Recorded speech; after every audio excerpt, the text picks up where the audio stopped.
honey bunches, how are you doing? Haven't made an overwhelming number of videos lately, so I thought since we're all homebodies at the moment and I haven't really shared what I've been reading, cooking, hobby doing much lately, a favourites video could be nice, because it's really nice to hear what other people are doing, to feel as calm and sane as possible in this time. I heard a nice phrase which I have been living by, which is that in times when our mental health is working on overdrive and struggling a bit, it can be beneficial to make your world more micro instead of macro, forcing you to focus more on what's in front of you and be more present in that. And that has been helping, and that has given rise to most of these favourites, so hope you enjoy. Leave your similar things that you've been exploring, enjoying below to give others ideas too.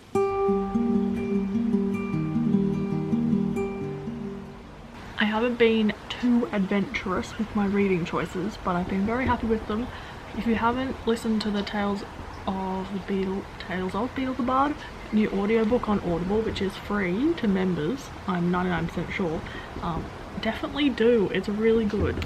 The production value is top notch. It's read by different cast members of the Harry Potter and Fantastic Beasts series. At the end of each story, I think there's only 4 or 5, Jude Law as Dumbledore reads Dumbledore's notes on each story, sort of breaking down the meaning of each story, which is nice. Just makes you sort of explore them more in depth. And there is sort of sound effects, but if that makes it sound cringe and awful, then just forget it. They're very well chosen, subtle sound effects just throughout each story to make it more visual. And if the Tales of Beedle the Bard has been on your horizon, but you haven't really been bothered to read the book, it's a great format to digest them. I've been slowly making my way through Nigella's How to Eat. Yes, I actually haven't read it yet. It's a chunky book though. There's a lot of recipes in it, a lot that are just talking about how to cook meats and dairy related things in a basic kind of way, so I'm sort of skipping through them, but as no surprise, her attitude to food and cooking is super refreshing. It ages very well. She's a great writer, super funny. 2 cookbooks which I haven't really made a thing of are Nigel Slater's Greenfeast, the autumn, winter and summer spring. They're like food diaries. He's a great food writer. He has a sort of cynical side and really cynical sense of humour. These are vegetarian cookbooks, with like 60% of each, I'd say, vegan already. And the recipes are sort of just for 1 or for 2. So if you're in isolation with just 1 or 2 other people and you want recipes with not very many ingredients in them that are plant heavy, this could be a good read for you. I've mentioned this book before, especially on my Patreon. It's like a food history picture book, but it sort of dedicates a page or 2 pages to every sort of mainstream food, herbs, fruit, veg, starches, grains, and meat, poultry and dairy, but I haven't really read those chapters with as much enthusiasm. It just gives you a snippet into the history behind each ingredient. It's a very easy read, but if you like food history facts or you think you might be interested in that because you're interested in sociology or horticulture, the journeys our food has taken to our plate, how colonialism and the migration of peoples influence the spread of food and the mainstream foods, or how foods have become mainstream, then it's also a great coffee table book because you can just dip in and out and absorb some fab fun facts. Then this book I have to be kind of secretive because it's actually my brother's birthday present and he might come into view, but it's Losing Eden by Lucy Jones. I sped Reddit. A deadline, which is my brother's birthday, is always a good ingredient to get me to read fast, and I couldn't recommend it more. I've been getting into gardening more in this isolation period anyway, but reading a book about the importance of nature, of gardening, of being in outdoor spaces couldn't have been a more appropriate read to encourage me to garden more, and walk further and do new routes in the morning when I'm going for my morning walk, purely for the pleasure of enjoying being around different environments. She's a UK journalist and is talking a lot about the natural world, the importance of it for our mental health in a time where it's disappearing at a terrifyingly, alarmingly quick rate. I think there couldn't be a more perfect time to read it, and even if you just have a balcony or you have a large garden, at your disposal, it will make you want to make the most of it and grow as much as you possibly can. If you're interested in things like horticultural therapy, the actual scientific explanations behind why being out in nature feels so good. For example, after it rains, this fact I think everyone should know, the reason it smells so good after it rains is that oils are released from plants, which contributes to that really delicious earthly smell called petrichor. It has a name. Spread the word, such a cool fact.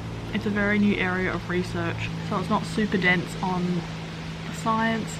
It also blends in her experience of recovering from a drinking problem and being a new-time mum and recovering from postnatal depression. And I really like when books are talking about something that is based in science, but they don't refrain from incorporating their personal experience and why it means something to them. It just makes you care more about what they're writing about, and she's really good at that, really good at visually describing the world she's talking about.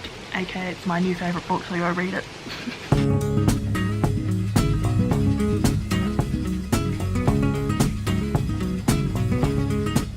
When it comes to food, I have perfected, finally, the way of cooking tofu, which is everywhere and I'm super late to the game, but it's just tossing pressed firm tofu in corn flour and then cooking it in a generous glug of olive oil, kind of like shallow frying but a bit less oil than that, and then making some sort of sticky tamari sweet gingery sauce, essentially loosely based on the General Tso TSO one from the Minimalist Baker website. I'd previously really stuffed up the corn flour tofu cooking method because if you don't cook it in enough oil, then just like raw corn flour is left, and that's not very pleasant to eat.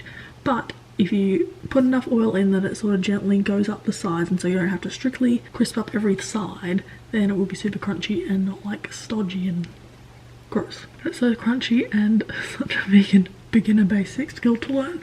But if you're like me and never perfected it, then you can, and I'll link the recipe, which I've been using.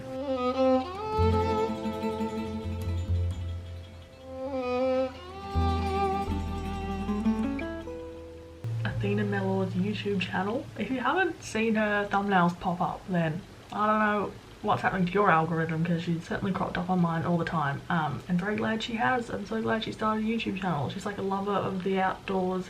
She puts together walking guides. I hope I've got this right, but for like national parks around the UK, Peak District I think she lives near. She has gorgeous photography, and if you are in the UK then do check out her website Ramble Guides, because it just makes you want to go on a walk, climb a flipping hill. But if you're on the other side of the world like me then do go watch her videos because they're gorgeously shot. I'd watch them when you can just like sit down, you have nowhere to be. I mean, it sounds like being in isolation, you know, when you can have a short attention span, might be hungry, you click away easily. I've been enjoying watching these after dinner on Saturday night when she posts a new video, and I watch it with my mum, and I'm so grateful because I think this is helping my mum understand YouTube and what a vlog is. Yeah, they're like little films each video, whether it's of a walk or at the moment she's doing more like isolation type vlogs, which are very cozy. She has a lovely, like very positive, encouraging personality and a gorgeous dog. She has a very piercing gaze. And she just makes you want to go outside and breathe in fresh air and listen to the rustle of the trees, whether that's just in like a very suburban park you have access to, or if you have the Peak District on her doorstep like she does. Even though she is like very proficient in the hiking outdoor type sense, she's super encouraging and like speaks to your level. If you're like me, you're like, you don't do that like every weekend.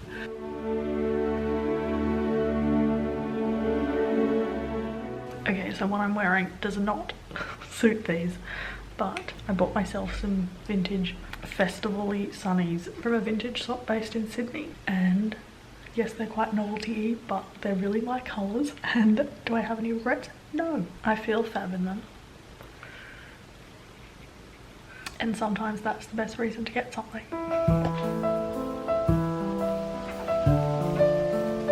I know it's as cliche as like making sourdough, watching Tiger King, or one of the 100 other things that everyone's doing, but I genuinely have been enjoying gardening a bit more lately. It's one of those things that once you start you realise there's so much that could be done, or in our garden at least, because we have quite a lot that could be attended to better than it is. Not that it's neglected, not at all, but there's just so much refining and nurturing that could be done. But it's good to not be running out of things to do. I've planted romesco broccoli and some sort of heirloom cauliflower in this bed, and there's some miscellaneous spring onions dotted around here. Then this bed has kale and silver beet in it, as well as lots of little weeds, but I'm not pulling them up yet because I'm not sure which ones are the seedlings, so I mean, you can tell they're bigger, but just to be safe. Then this bed has Californian poppy purple gleam flowers planted in it, as well as cornflower pink and blue mix, and I popped a trellis in to encourage them to climb, although we'll be honest, not sure how well that'll go because this happened this morning. I planted some cornflower seeds over here, not sure how well that'll go. This whole bed had like a type of lily in it, that little thing. It was completely covered, and I pulled them all up by hand and tried to get all their root systems out, but their root systems are a bloody nightmare, so you can see they're already springing up again. But I will plant some amaranth, and that's meant to be a really hardy, dominating plant with really nice red flowers, so hopefully that will take over. Thank you for watching, honey bunches. I hope you enjoyed that.